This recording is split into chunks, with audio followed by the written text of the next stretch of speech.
வணக்கம். இன்றைய முக்கிய செய்திகள்.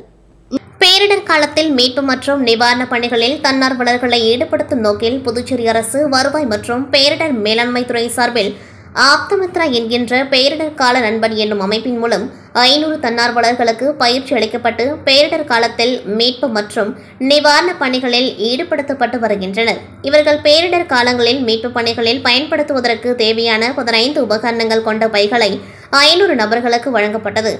அதன்படி புதுச்சேரி 215 நபர்களுக்கும், காரைக்காலில் 100 நபர்களுக்கும், ஏனாமில் 50 நபர்களுக்கும், மாஹேவில் 135 நபர்களுக்கும் முதலமைச்சர் ரங்கசாமி புதுச்சேரி சட்டப்பேரவையில் முதலமைச்சர் அலுவலகத்தில் வழங்கினார். இதில் சட்டப்பேரவைத் தலைவர் செல்வம், வேளாண் அமைச்சர் ஜெயக்குமார், அரசு கொறடா ஏகேடி ஆறுமுகம், சட்டமன்ற உறுப்பினர்கள் KSP ரமேஷ், ராமலிங்கம், மாவட்ட ஆட்சியர் குலோத்துங்கன் ஆகியோர் இந்நிகழ்வின் பொழுது உடனிருந்தனர். அகில இந்திய ரியல் எஸ்டேட் கூட்டமைப்பின் புதுவை மாநில பொறுப்பாளர்கள் மற்றும் உறுப்பினர்கள் ஆலோசனைக் கூட்டம் புதுச்சேரி ஹோட்டல் அண்ணாமலை இன்டர்நேஷனலில் புதுவை மாநில தலைவர் அன்பரசு தலைமையிலும் தேசிய தலைவர் டாக்டர் ஹென்றி சிறப்புரையாற்றினர். இக்கூட்டத்தில் கலந்தாலோசித்து பல்வேறு தீர்மானங்கள் நிறைவேற்றப்பட்டன.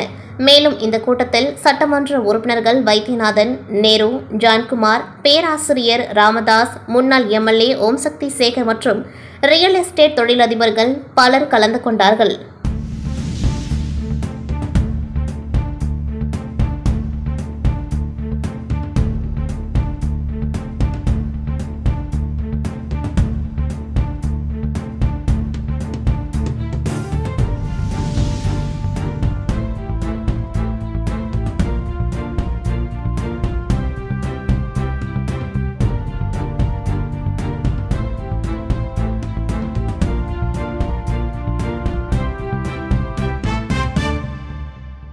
புதுச்சேரியில் கடந்த சில வாரங்களுக்கு முன் மின் கட்டணம் உயர்த்தப்பட்டது. இதற்கு எதிர்க்கட்சிகள் மற்றும் பொதுமக்கள் கடுமையான எதிர்ப்பு தெரிவித்த நிலையில் எதிர்க்கட்சிகள் சார்பில் பல்வேறு போராட்டங்கள் நடத்தப்பட்டது.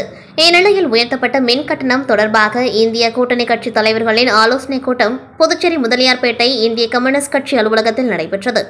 இந்திய கம்யூனிஸ்ட் கட்சி மாநில செயலாளர் சலீம் தலைமையில் நடைபெற்ற கூட்டத்தில் காங்கிரஸ் தலைவர் வைத்திலிங்கம் MP, திமுக மாநில அமைப்பாளர் சிவா, முன்னாள் முதலமைச்சர் நாராயணசாமி உள்ளிட்ட விடுதலை சிறுத்தைகள் மதிமுக உள்ளிட்ட இந்தியா கூட்டணி கட்சி நிர்வாகிகள் திரளாக கலந்து கொண்டார்கள்.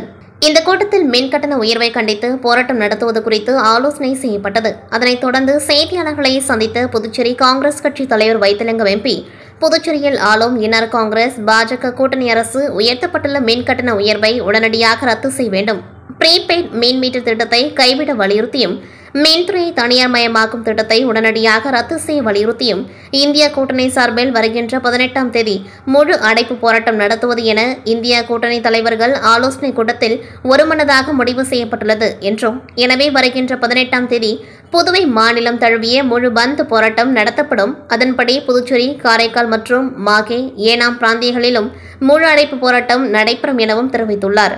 கீழ்புத்துப்பட்டு சுவாமி விவேகானந்தர் ஊரக சமுதாய கல்லூரியில் இன்று ஆசிரியர் தினம் மிக சிறப்பாக நடைபெற்றது. முன்னாள் குடியரசுத் தலைவர் பாரத் ரத்னா சர்வப்பள்ளி ராதாகிருஷ்ணன் அவர்களின் திருவுருவப்படத்திற்கு மலர் அஞ்சலி செலுத்தப்பட்டு விழா இனிதே துவங்கப்பட்டது. விழாவின் சிறப்பு நிகழ்வாக மாணவர்கள் தங்களது துறை சார்ந்த பாடத்தை ஆசிரியர்கள் முன்னிலையில் மாணவ மாணவிகளுக்கு வகுப்பெடுத்தனர். விழாவில் கல்லூரி நிர்வாகத்தினர் மற்றும் ஆசிரியர்கள் அனைவரும் பங்கேற்று சிறப்பித்தனர். மதியம் ஆசிரியர்களுக்காக நடத்தப்பட்ட சிறப்பு விளையாட்டுப் போட்டிகளில் ஆசிரியர் அனைவரும் உற்சாகத்துடன் பங்கேற்றனர். நிகழ்ச்சிக்கான ஏற்பாடுகள் அனைத்தையும் கல்லூரி நிர்வாகம் சார்பில் ஆசிரியர்கள் வழிகாட்டுதலின் பேரில் மாணவர்கள் சிறப்பாக நடத்தினர். மண்ணாடிப்பட்டு தொகுதி வாதானூர் கிராமத்தில் உள்துறை அமைச்சர் நமச்சிவாயத்தின் பிறந்த நாளை முன்னிட்டு பாஜக செயற்குழு உறுப்பினர் தமிழ்மணி மற்றும் பாஜக பிரமுகர்கள் குணா, கார்த்திக் அவர்களின் ஏற்பாட்டில் நடைபெற்ற பிறந்தநாள் விழாவில் உள்துறை அமைச்சர் நமச்சிவாயம் கலந்து கொண்டு கேக் வெட்டி ஏழை எளிய மக்களுக்கு நலத்திட்ட உதவிகளை வழங்கினார். நிகழ்ச்சியில் பாஜக பிரமுகர்கள் மற்றும் ஊர் பொதுமக்கள் திரளாக கலந்து கொண்டார்கள்.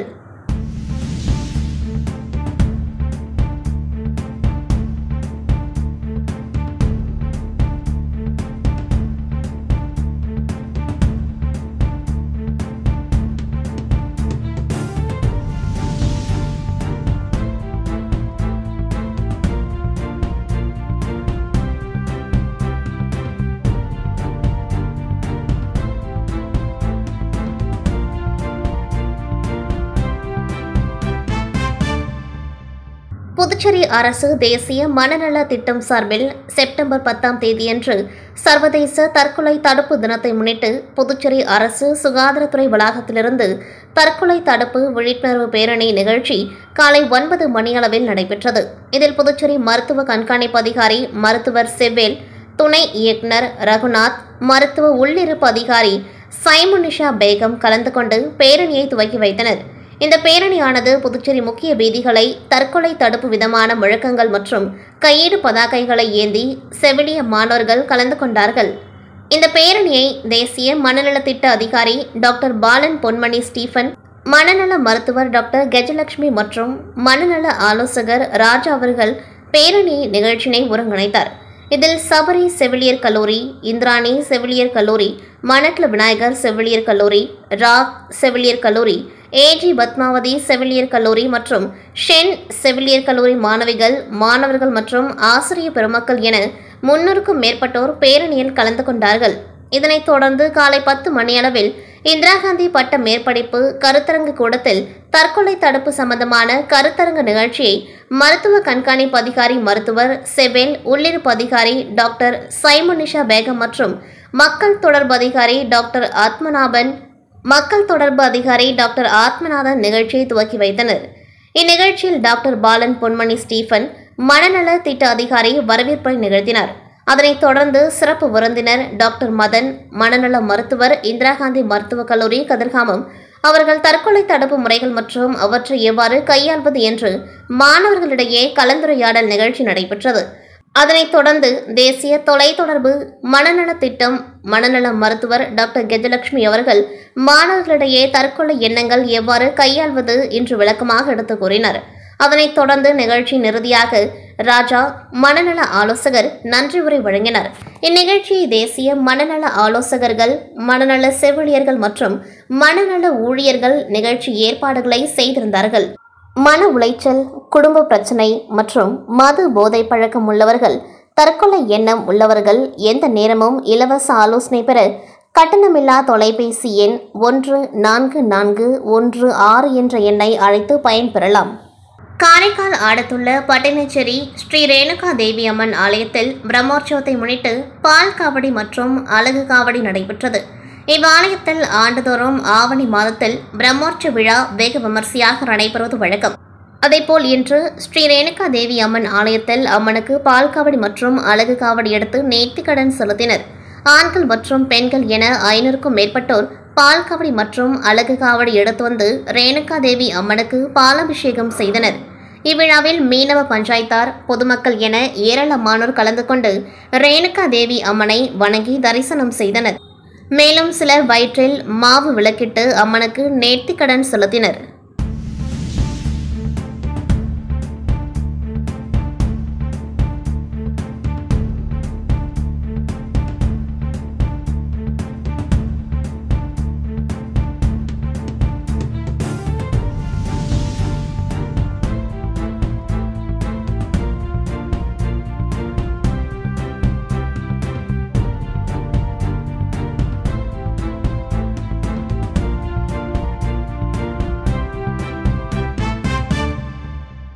புதுச்சேரி மாநிலம் காரைக்கால் அடுத்த திருநள்ளாறில் உள்ள உலக புகழ்பெற்ற ஸ்ரீ தர்பாரண்யேஸ்வரர் தேவஸ்தானம் ஸ்ரீ சனி பகவான் ஆலயத்தில் இன்று நடிகர் ரஜினிகாந்தின் மகளும் திரைப்பட இயக்குநருமான ஐஸ்வர்யா ரஜினிகாந்த் சுவாமி தரிசனம் செய்ய வருகை தந்தார்.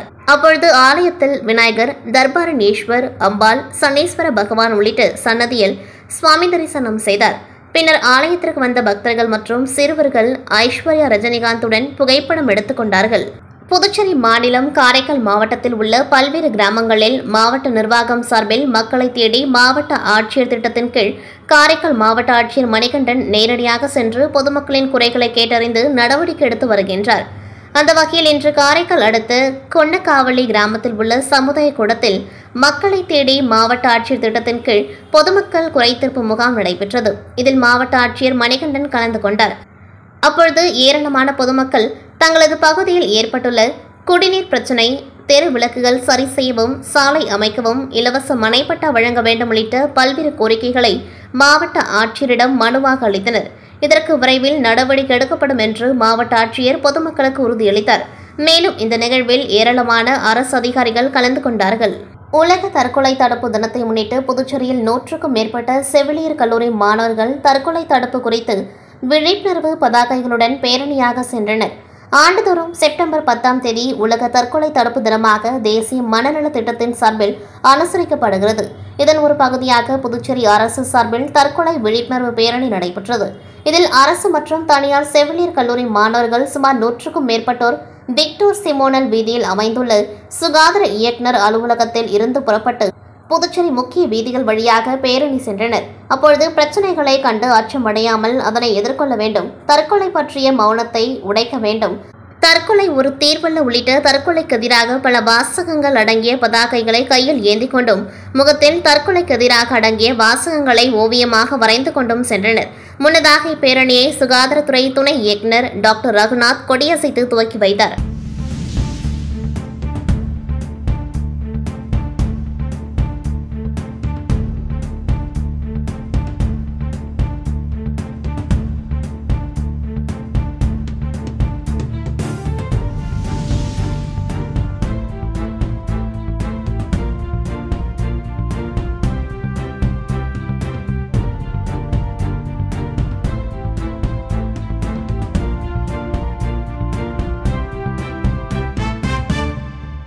புதுச்சேரி அரசு சொசைட்டி கல்லூரியில் பணிபுரியும் பேராசிரியர்கள் மற்றும் ஊழியர்களுக்கு மத்திய அரசின் புதிய பென்ஷன் திட்டத்தை அமல்படுத்த வேண்டும் என்று பேராசிரியர்கள் சங்கத்தினர் கோரிக்கை விடுத்துள்ளனர். புதுச்சேரி தமிழ்ச்சங்கத்தில் செய்தியாளர்களை சந்தித்த புதுச்சேரி அரசு சொசைட்டி கல்லூரி கூட்டு நடவடிக்கை குழு தலைவர் ராம்குமார், புதுச்சேரியில் கடந்த 40 வருடங்களாக 6 சொசைட்டி கல்லூரிகள் இயங்கி வருகின்றது. இந்த கல்லூரியில் 5000க்கும் மேற்பட்ட ஆசிரியர்கள் மற்றும் ஆசிரியர் அல்லாத ஊழியர்கள் 20,000க்கும் மேற்பட்ட மாணவர்கள் பயின்று வருகின்றனர். 2004ஆம் ஆண்டிற்கு முன்பு பணிக்கு அமர்த்தப்பட்ட அரசு ஊழியர்கள் பழைய பென்ஷன் திட்டத்தில் பயனடைந்து வருகின்றனர். அதேபோல் 2004ஆம் ஆண்டுக்கு பிறகு பணிக்கு அமர்த்தப்பட்ட மத்திய மாநில அரசு ஊழியர்கள் மற்றும் முனிசிபாலிட்டி ஊழியர்களுக்கு புதிய பென்ஷன் திட்டம் அமல்படுத்தப்பட்டுள்ளது. ஆனால் சொசைட்டி கல்லூரியில் பணிபுரியும் பேராசிரியர்கள் மற்றும் ஊழியர்களுக்கு புதிய பென்ஷன் திட்டத்தை அமல்படுத்தாமல் பங்களிப்பு பென்ஷன் திட்டத்தை அமல்படுத்தி வருகின்றது. இதனால் ஊழியர்கள் பணி ஓய்வு பாதுகாப்பிற்கு உத்தரவாதம் அளிக்கப்படாத சூழலை உருவாக்கியுள்ளதுடன் ஊழியர்கள் பணி ஓய்வுக்கு பிறகு போதுமான ஓய்வூதியம் கிடைக்கப்பெறாத நிலை உருவாகியுள்ளது என்று குற்றம் சாட்டினார். எனவே மத்திய அரசு அறிவிப்பின்படி அரசு ஊழியர்கள் மற்றும் முனிசிபாலிட்டி ஊழியர்களுக்கு புதிய பென்ஷன் திட்டத்தை அமல்படுத்தியுள்ளது போல் சொசைட்டி கல்லூரியில் பணிபுரியும் பேராசிரியர்கள் மற்றும் ஊழியர்களுக்கு புதிய பென்ஷன் திட்டத்தை அமல்படுத்த வேண்டும் என்று கேட்டுக்கொண்டார். இதனை வலியுறுத்தி முதலமைச்சர், தலைமை செயலர் மற்றும் துறை இயக்குநர்களை சந்தித்து மனு அளிப்பது வருகின்ற 18ஆம் தேதி முதல் அடுத்த மாதம் 7ஆம் தேதி வரை தொடர் போராட்டங்களை முன்னெடுப்பது என்றும் அவர் தெரிவித்தார். தமிழ்நாடு தொடக்க கல்வி ஆசிரியர் இயக்கங்களின் கூட்டு நடவடிக்கை குழு சார்பில் தமிழகம் முழுவதும் இன்று ஒருநாள் அடையாள வேலைநிறுத்த போராட்டம் ஆர்ப்பாட்டம் நடைபெறுகின்றது. இதன்படி கடலூர் மாவட்ட முதன்மை கல்வி அலுவலகம் முன்பு தமிழ்நாடு தொடக்கப்பள்ளி ஆசிரியர் கூட்டமைப்பு மாநில செயலாளர் ஜெகநாதன் தலைமையில் 31 அம்ச கோரிக்கைகளை நிறைவேற்ற வலியுறுத்தி ஆர்ப்பாட்டம் நடைபெற்றது. இந்த ஆர்ப்பாட்டத்தில் புதிய ஓய்வூதிய திட்டத்தை ரத்து செய்து பழைய ஓய்வூதிய திட்டத்தை நடைமுறைப்படுத்த வேண்டும், இடைநிலை ஆசிரியர் ஊதியம் முரண்பாட்டை சரி செய்து மத்திய அரசுக்கு இணையான ஊதியம் வழங்க வேண்டும், முடக்கப்பட்ட ஒப்படைப்பு விடுப்பு ஊதியத்தை மீண்டும் வழங்கிட வேண்டும், ஆசிரியர்கள் பதவி உயர்வு பெற தகுதி தேர்வு என்பதை தமிழ்நாடு அரசு கொள்கை முடிவாக அறிவித்து தகுதி தேர்வு சார்பான நீதிமன்ற வழக்குகளை விரைந்து முடித்து பணிமூப்பு அடிப்படையில் பதவி உயர்வு வழங்க வேண்டும், இன்னும் எழுத்து திட்டத்தை முழுமையாக கைவிட வேண்டும் உள்ளிட்டு 31 அம்ச கோரிக்கைகளை வலியுறுத்தி கோஷங்களை எழுப்பினர். தமிழ்நாடு முதலமைச்சர் கோப்பைக்கான விளையாட்டுப் போட்டிகள் கடலூர் அண்ணா விளையாட்டரங்கில் மாவட்ட ஆட்சியர் CB ஆதித்ய செந்தில்குமார் தலைமையில் இன்று துவங்கியது. போட்டியை மாவட்ட ஆட்சியர் கொடியசைத்து துவக்கி வைத்த நிலையில் வரும் 24ஆம் தேதி வரை போட்டி நடைபெறுகின்றது. இதில் பள்ளி மாணவ மாணவிகள், கல்லூரி மாணவ மாணவிகள், அரசு பணியாளர்கள் மற்றும் பொது பிரிவினர் என 22,082 பேர் கலந்து கொள்வார்கள் என எதிர்பார்க்கப்படுகின்றது. இந்த போட்டிகளில் வெற்றி பெறுபவர்களுக்கு முதல் பரிசாக 3000 ரூபாயும், இரண்டாம் பரிசாக 2000 ரூபாயும், மூன்றாம் பரிசாக 1000 ரூபாயும் வழங்கப்படுகின்றது. மேலும் போட்டியில் வெற்றி பெற்றவர்கள் மாநில அளவில் நடைபெறும் போட்டிகளில் கலந்து கொள்ள அழைத்து செல்லப்படுவார்கள் என்பது குறிப்பிடத்தக்கது.